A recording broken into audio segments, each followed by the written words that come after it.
KBTC, a viewer-supported community service of Bates Technical College.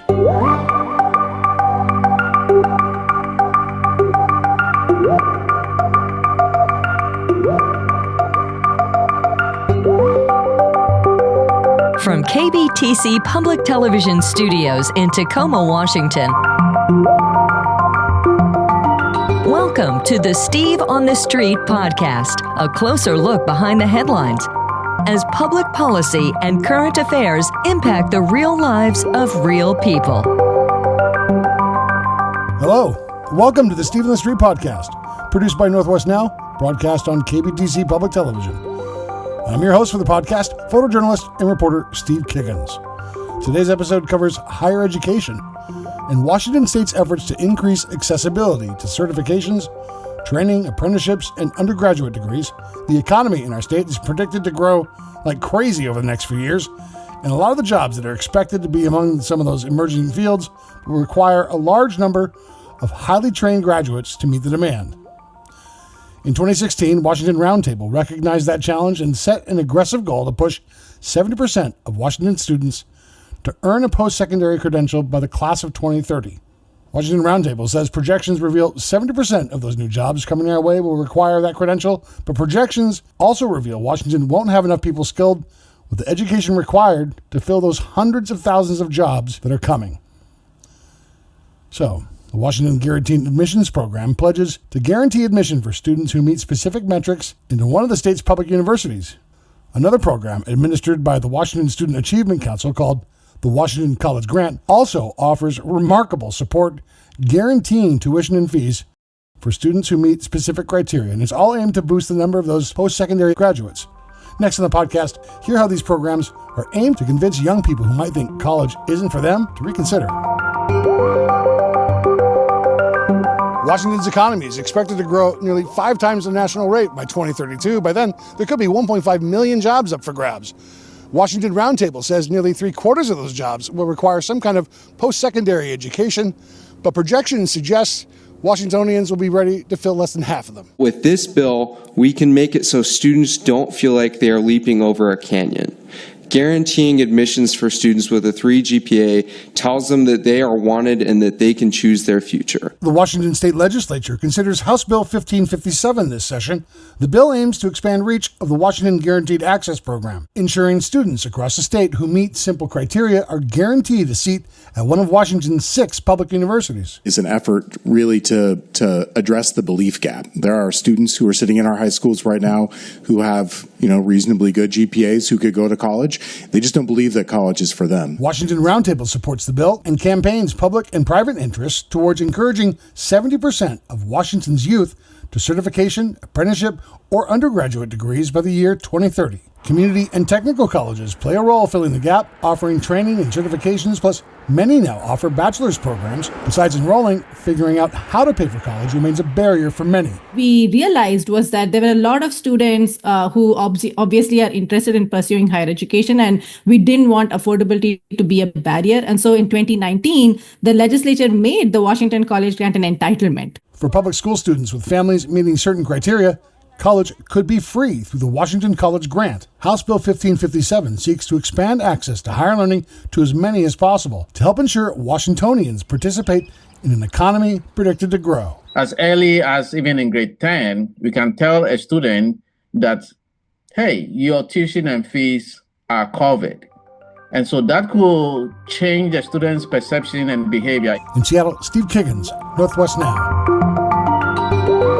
The number of school districts participating in the Washington Guaranteed Admissions Program has been growing fast, and now lawmakers are seeking ways to expand access to even more young people across our state. The Washington Student Achievement Council administers the Washington College Grant.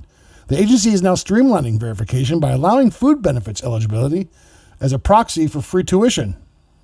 Next in the podcast, hear extended interviews with Deputy Executive Director Isaac Kawakie and Associate Director Rothy Sudakar. I think Rothy made a good point about how we are trying to use the SNAP, eligibility to award the Washington College Grant or the WIRE Grant.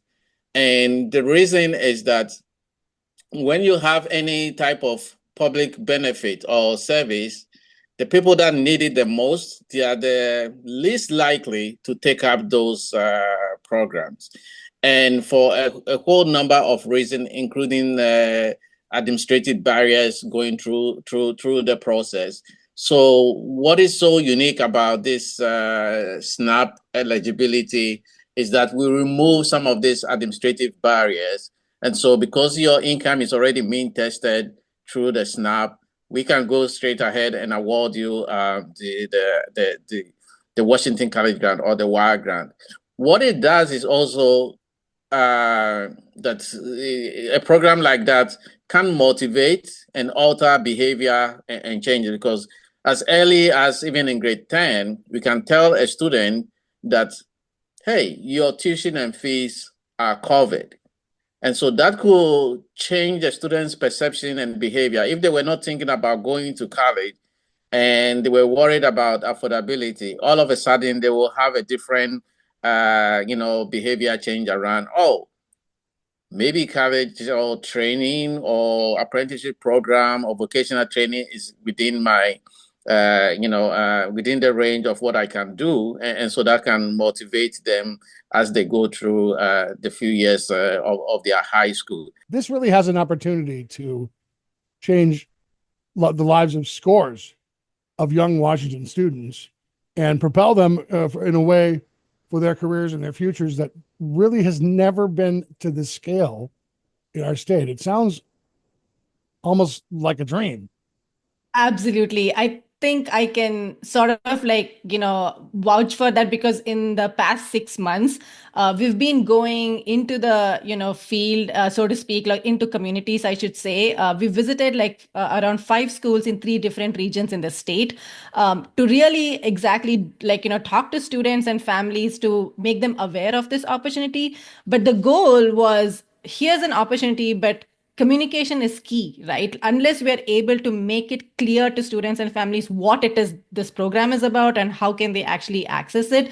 And so we spent some time working with a national behavioral science based organization to understand the context in which students are making these decisions, so that it would help us create a comprehensive coordinated communications plan that would address what should be the message, who should be the messenger, and what should be the medium, right? And so I think when we did that and had conversations with more than close to 100 students and their family members, and in the process, of course, we made them aware of this program. Pretty much every time their eyes lit up, right? They were exactly how you're saying, is this real? Can we actually do this?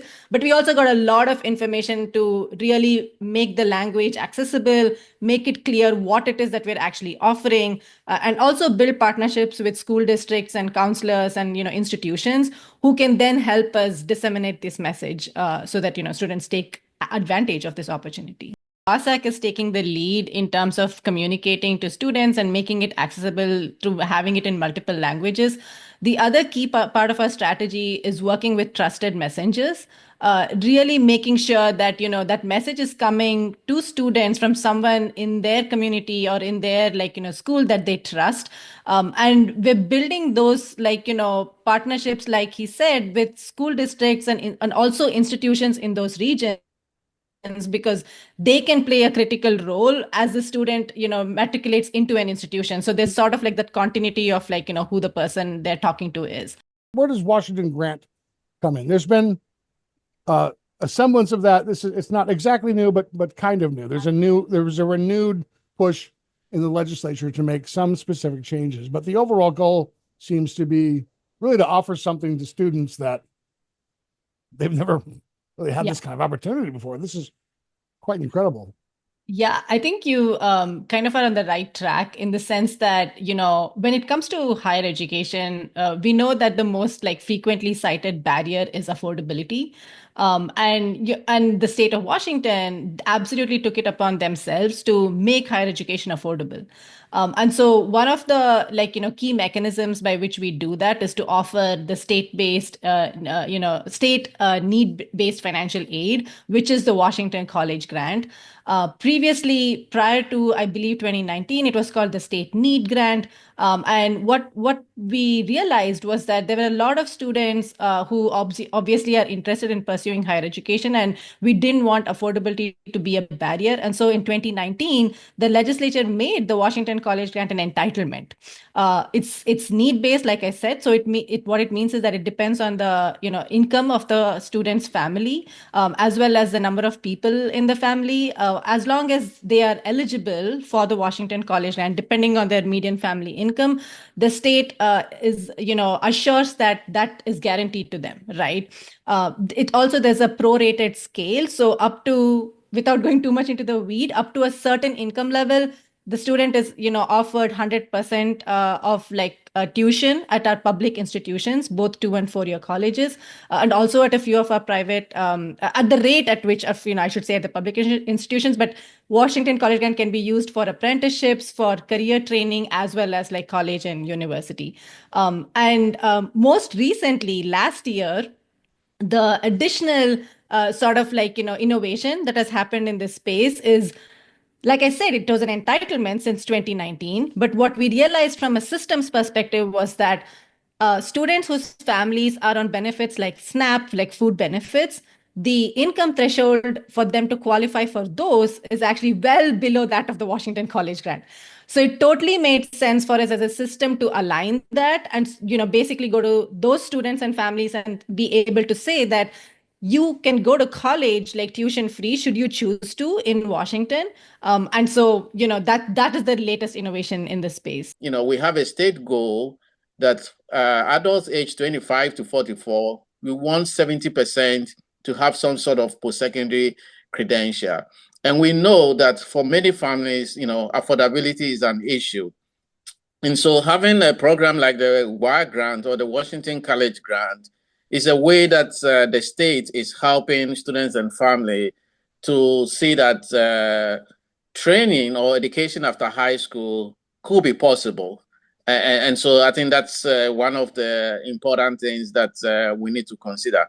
We also need to consider the needs of the labor market, and then also the benefits of having some sort of training or education after high school, because we know that, from the research and the literature, that the labor market is dependent upon people with skills and knowledge that are applicable in today's economy. So if those jobs come in are going to require some post-secondary training or education, then we need to make sure that we are preparing Washington residents to be able to meet those labor market needs. But there are also other benefits that we know. For example, in the study in 2014, those with higher education are rewarded with more than increased earnings and employment opportunities.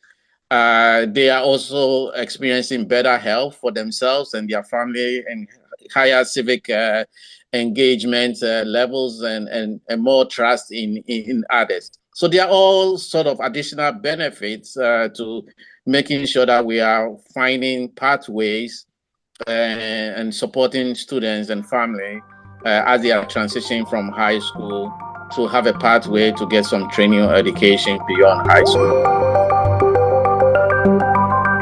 Washington's economy outlook remains strong. It remains very strong, but without the skilled workforce required for those skilled positions, that means many new jobs will have to be filled by folks outside our region. That's why Washington Roundtable, the Washington Student Achievement Council, the Washington State Council of Presidents, and many others are working to expand admissions and access to higher learning for those who might not otherwise or typically not be able to afford the cost. These goals, they're ambitious. But so is the potential to dismantle barriers that denied participation for so many just a few years ago. So, thanks to the professionals at Washington Student Achievement Council for joining Northwest Now on the broadcast and here on the podcast. Also, thank you, of course. Thank you for taking time, making the effort to join me here on Steve on the Street podcast. Your support just by listening, I appreciate you being here. Northwest Now explores the people and places, the issues and stories that reflect and define who we are and where we call home. Be sure to join the broadcast each week, Friday evenings at 7:30 on KBTC Public Television. Once more, I'm reporter and photojournalist Steve Kiggins. Until next time, cheers.